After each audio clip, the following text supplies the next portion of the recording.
when the men come home. Why we're fully capable of doing these things, and women start realizing that they're just as good as men, if not better, actually. So I think that's where it started. And when we're like, yeah, we could do this. Like we should have just as many rights as you should. Um, so I think that's where it started, um, and then it went into many women started getting like many women, or there was a few women, I guess, that got high positions in the government. There was a police commission that was a woman, and she was kind of like a symbol. So there was many women that were symbols of women's rights, and that also sparked a large movement. Um, and I guess so. I think, and I guess that neither of those are policy things. It's just a matter of like women just like doing their thing and fighting for their rights. Um, but I mean, policy wise, I mean, I can't imagine, the policy, the government that's in there right now would actually be okay with would actually make a policy happen that's for women's rights.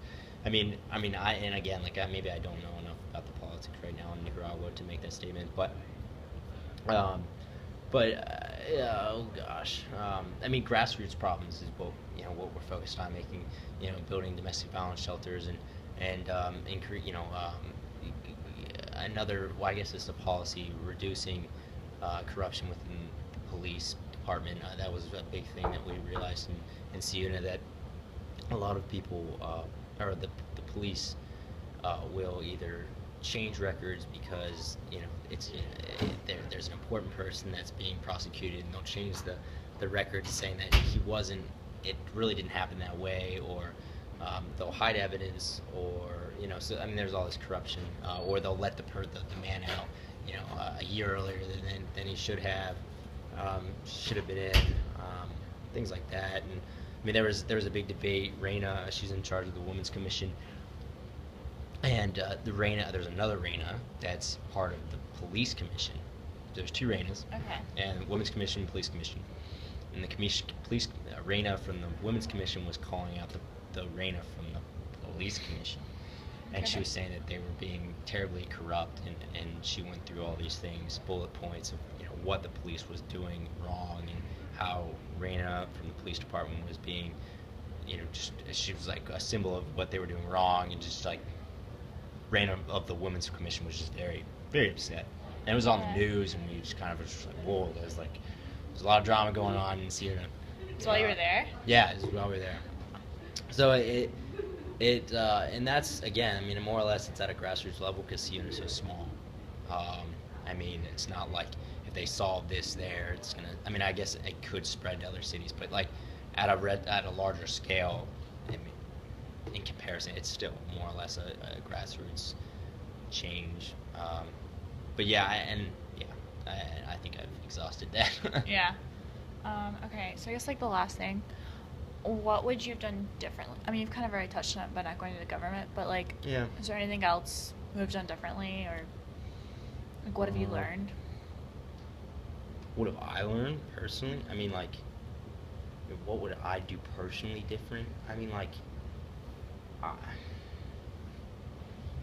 based on the problems that we had, I don't know. I think one thing that I kind of, because the project was supposed to focus on relationships, like I said from the beginning, it's hard to really make any, like, it was hard. I don't know. I guess through all the work that we did there, I was really upset that we couldn't do more than just build a relationship.